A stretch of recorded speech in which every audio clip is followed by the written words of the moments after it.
Hello यार दोस्तों, यहाँ पर दो दोस्त होते हैं रवि और पूजा, और इन दोनों ने यहाँ पर अपनी 25 की एज में 30,000 रुपये मंथली की SIP स्टार्ट कर दिया है। और ये दोनों अपने फाइनेंशियल फ्यूचर को लेके बहुत ज्यादा एक्साइटेड है। लेकिन यार यहाँ पर इन दोनों की स्ट्रेटेजी पूरी तरीके से एक दूसरे से अलग है। और यहाँ पर रवि ने ट्रेडिशनल SIP को फॉलो करके 20 साल के लिए 10% रिटर्न का अनुमान लगाया है, और वहीं दूसरी तरफ पूजा ने यहाँ पर थोड़े फार चेंजेस करके एक अप्रोच लिया है जिसमें उसको 14% के रिटर्न मिल रहे हैं। अब यहाँ पर 20 साल पूरे हो जाते हैं और 20 साल के बाद रवि यहाँ पर अपना पोर्टफोलियो चेक करता है, तो यार वो यहाँ पर बहुत ज्यादा खुश हो जाता है कि यार मेरी तो इन्वेस्टमेंट 2.29 करोड़ तक पहुँच गई है। और वहीं यहाँ पर पूजा आ जाती है, तो यहाँ पर रवि पूजा से कहता है कि क्या तुम्हें पता है जो SIP हमने 20 साल पहले शुरू की थी, आज मेरे लिए उसका अमाउंट बढ़कर पूरा 2.29 करोड़ हो चुका है। और तुम्हारी SIP का क्या हुआ? क्या तुम्हारी SIP चल भी रही है या फिर बंद हो गई, और तुम्हें इसका कितना अमाउंट मिलने वाला है? और यहाँ पर पूजा ने कहा 3.94 करोड़, और रवि के यहाँ पर पूरी तरीके से होश उड़ जाते हैं। कितना? एक बार फिर बोलो। तो यहाँ पर पूजा कहती है 3.94 करोड़ रुपीस, और यहाँ पर रवि कहता है इतना ज्यादा अमाउंट, और ये कैसे हुआ?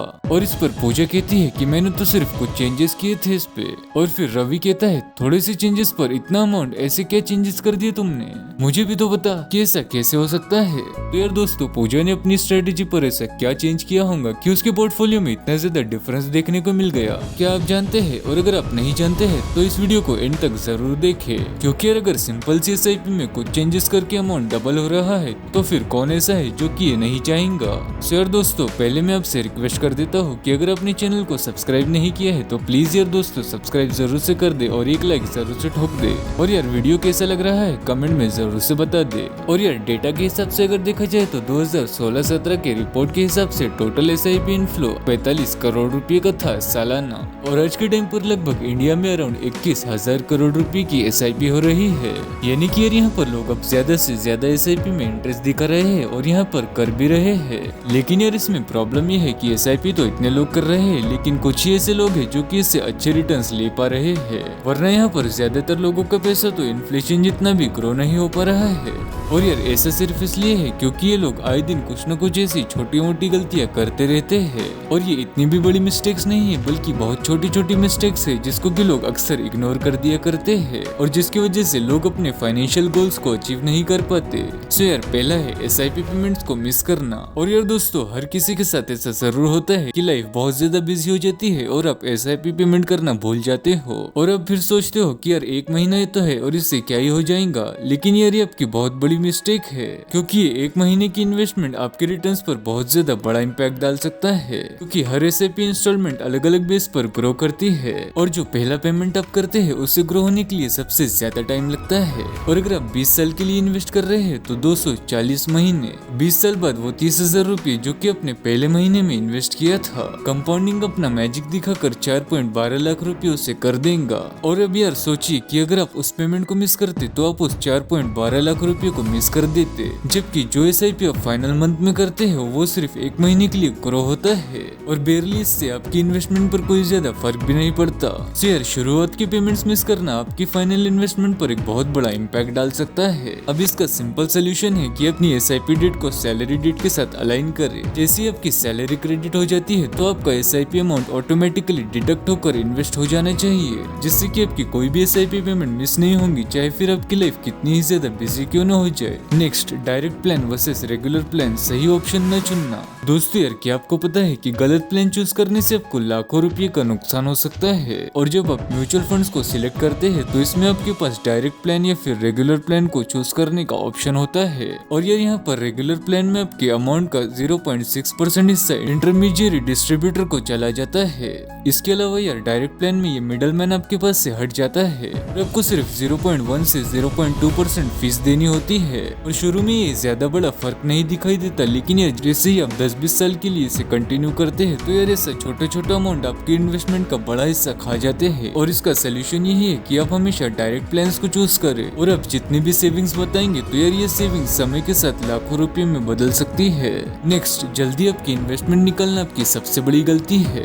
दोस्तों यार, कई सारे इन्वेस्टर्स अपनी धैर्य को खो देते हैं और जल्द से जल्द अपनी इन्वेस्टमेंट निकालने की कोशिश करते हैं। मार्केट गिर जाती है या फिर उन्हें देखने में अपने रिटर्न्स काफी ज्यादा छोटे दिखते हैं तो यार ये लोग इससे डर जाते जाते हैं। और अगर एग्जाम्पल लिए जाए तो अगर आप 30,000 रुपए की SIP स्टार्ट करते हैं तो वो पहले साल में सिर्फ 34,000 तक ग्रो होंगी। और आपको ये ग्रोथ यहाँ पर काफी कम लग सकती है, लेकिन यार यहीं पर कंपाउंडिंग अपना मैजिक दिखाती है। वहीं 30,000 को अगर हम बगैर हाथ लगाए छोड़ दिया जाए तो ये 20 साल के बाद आपको 4.12 लाख रुपए तक का ग्रोथ दे सकता है। जब आप इसे जल्दी निकाल लेते हैं तो आप अपनी इन्वेस्टमेंट को मैच्योर होने के पहले ही काट देते हैं। इससे आपके बड़े रिटर्न्स को हासिल करने का मौका रह जाता है। और इसका एक ही सोल्यूशन है कि आप धैर्य रखें। और यहाँ पर SIP लॉन्ग टर्म इन्वेस्टमेंट्स होते हैं, जितना लंबा आप इसको रखेंगे आपको उतना ही ज्यादा प्रॉफिट होगा।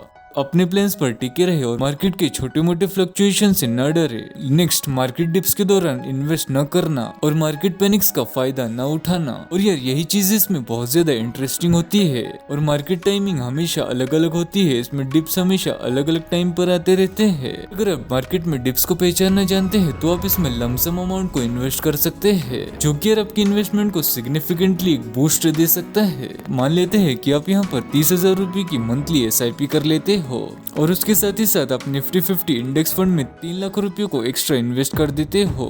और यह समय के साथ ये अमाउंट बहुत बड़े अमाउंट में ग्रो हो सकता है, सिर्फ इसलिए कि आपने मार्केट में डिप के दौरान इन्वेस्ट किया था।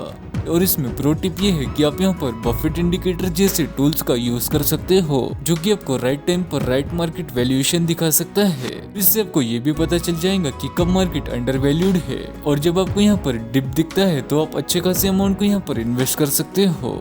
Next, step up SIPs। और ये है वेल्थ ग्रोथ को तेज करने की चाबी को ना समझना। दोस्तों यार, जैसे जैसे आपकी इनकम बढ़ती है वैसे वैसे आपकी SIP भी ग्रो होनी चाहिए, जिसमें कि आपकी स्टेप अप SIPs काफी ज्यादा मदद करते हैं। मान लेते हैं कि आप यहाँ पर 30,000 रुपए की मंथली SIP स्टार्ट करते हो और उसके बाद आप इसे 5% सालाना इंक्रीज करते हो, तो यार अब आपके 31,500 हो गए। और ये आगे ऐसा ही चलता रहेगा और समय के साथ छोटी इंक्रीज बड़ा फर्क बना देता है। और बिना स्टेप अप की आपका फाइनल कॉर्पस 3.94 करोड़ रहेगा। लेकिन अगर आप स्टेप अप इस पे ऐड कर देते हैं तो यार ये 5.29 करोड़ रुपीस हो सकता है, सिर्फ इसलिए कि आपने अपनी इनकम बढ़ाने के साथ साथ अपनी SIPs को भी ग्रो करते रहे। तो यार दोस्तों, हर बार जब आपकी सैलरी बढ़ती है तो अपनी SIPs को भी बढ़ाते रहे। और ये एक आसान और सिंपल तरीका है जिससे कि आपकी वेल्थ अच्छी खासी बढ़ेगी। Pro tip, discipline is everything. Discipline का मतलब है कि आप एक कंसिस्टेंट और स्टेडी अप्रोच को अपनाते हैं, जिसको कि आप कंसिस्टेंटली फॉलो करते हो, चाहे फिर आपकी इंटरनल कंडीशंस कैसी भी हो। और SIP इन्वेस्टमेंट का सबसे बड़ा सीक्रेट यही है, डिसिप्लिन। चाहे मार्केट ऊपर जा रहा हो या फिर नीचे, चाहे आपकी पर्सनल सिचुएशन कितनी भी ज्यादा टाइट क्यों ना हो जाए, और यहाँ पर डिसिप्लिन होना आपको अपने फाइनेंशियल गोल्स को हासिल करने में मदद करता है। और आज के टाइम पर वॉरेन बफेट को कौन नहीं जानता, इन्हें दुनिया के सबसे ज्यादा सफल लोगों में से एक माना जाता है। इनकी सक्सेस का राज भी यहाँ पर डिसिप्लिन है। और वॉरेन बफेट ने एक बार कहा था, the stock market is design to transfer money from the active to the patient. और इसका मतलब ये है कि जो लोग मार्केट में टाइमिंग पहचानने की कोशिश करते हैं और मार्केट के टेम्पररी फियर को देखकर अपनी इन्वेस्टमेंट्स को सेल कर देते हैं, दूसरे लॉन्ग टर्म इन्वेस्टर्स की तुलना में काफी ज्यादा कम कमाते हैं या फिर कमाते ही नहीं है। और वॉरेन बफेट ने अपनी 11 साल की एज में अपना पहला स्टॉक को खरीद लिया था। तब से लेकर अब तक उन्होंने मार्केट में कई सारे क्रैशेस देख लिए हैं, लेकिन यार उन्होंने कभी भी पैनिक में आकर अपने इन्वेस्टमेंट को नहीं बेचा। उन्होंने हमेशा अपने लॉन्ग टर्म गोल पर फोकस रखा।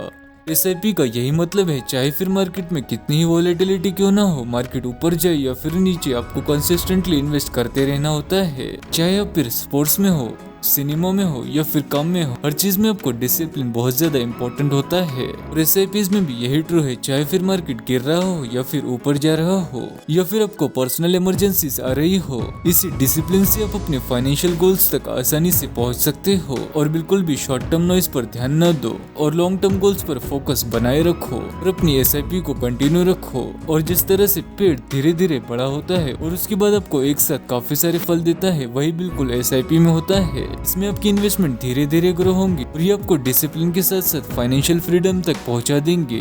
नेक्स्ट, डाइवर्सिफिकेशन आपके लिए बहुत ज्यादा जरूरी है। और डाइवर्सिफिकेशन का मतलब है कि अपने इन्वेस्टमेंट को अलग अलग एसेट क्लासेस में इन्वेस्ट करना, कि इससे आपका ओवरऑल रिस्क कम हो जाए और आपकी इन्वेस्टमेंट में काफी ज्यादा अच्छे रिटर्न्स देखने को मिले। और एसआईपी में डाइवर्सिफिकेशन बहुत इंपॉर्टेंट है, जिसमें आपको एक ही एसेट क्लास में पूरी तरीके से निर्भर रहने के बजाय डिफरेंट एसेट क्लासेस में इन्वेस्ट करने का मौका देता है। जब आप अपना टोटल इन्वेस्टमेंट अमाउंट एक ही एसेट क्लास में इन्वेस्ट कर देते हैं तो अब आपका पूरा फाइनेंशियल फ्यूचर उस एक ही एसेट क्लास में डिपेंड हो जाता है। जैसे अगर आपने पूरा अमाउंट इक्विटीज में इन्वेस्ट कर दिया है, अगर मार्केट नीचे जाती है तो इससे आपकी पूरी इन्वेस्टमेंट प्रभावित हो जाएंगी। और अगर इस सिचुएशन में अपने डाइवर्सिफाइड पोर्टफोलियो बनाया होता जिसमें इक्विटी, गोल्ड या फिर बॉन्ड जैसी क्लासेस शामिल होती, फिर जिससे आपका ओवरऑल रिस्क काफी ज्यादा कम हो जाता। और डाइवर्सिफिकेशन से एक एसेट क्लास के गिरने पर दूसरी एसेट क्लास ऊपर जाती है। दूसरी एसेट क्लास की अच्छी परफॉर्मेंस आपके ओवरऑल पोर्टफोलियो को स्टेबलाइज कर सकती है। और इसके अलावा डिफरेंट एसेट क्लासेस अलग अलग मार्केट सिचुएशन में वेरी कर सकती है। और एग्जांपल के लिए इक्विटीज आपको लॉन्ग टर्म में बेहतर रिटर्न्स प्रोवाइड कर सकती है, लेकिन ये शॉर्ट टर्म में बहुत वोलेटाइल हो सकती है। और डेब्ट यानी कि बॉन्ड आपको आमतौर पर स्टेबलाइज रिटर्न देती है और मार्केट फ्लक्चुएशन से कम इस पे वोलेटिलिटी देखने मिलती है। और गोल्ड एक शील्ड की तरह काम कर सकता है जो कि आपको इन्फ्लेशन से प्रोटेक्ट करता है। और इन सभी एसेट क्लास को कंबाइन करने से आपको एक बैलेंस ग्रोथ पोर्टफोलियो मिल जाता है, और जिससे कि आपका रिस्क भी काफी ज्यादा रिड्यूस हो जाता है। और यार बिल्कुल यही ये रीजन है जिसकी मदद से पूजा ने इतनी ज्यादा बेहतरीन रिटर्न अपने पोर्टफोलियो पे हासिल किया था, जो कि यहाँ पर रवि की रिटर्न से दुगना था। यार अगर आप भी चाहते हैं कि आपकी एसआईपी आपको बेहतर रिटर्न्स दे, इन चेंजेस को आप भी अपनी स्ट्रेटेजी में शामिल जरूर से करें। और यार आज के लिए इतना ही। वीडियो पसंद आया है तो लाइक करें, और आप इस वीडियो को अपने दोस्तों, फैमिली मेंबर्स और रिश्तेदारों के साथ भी जरूर से शेयर कर दे। और ऐसे वैल्यूएबल वीडियोस देखने के लिए चैनल को जरूर से सब्सक्राइब कर दे। थैंक्स फॉर वॉचिंग दोस्तों।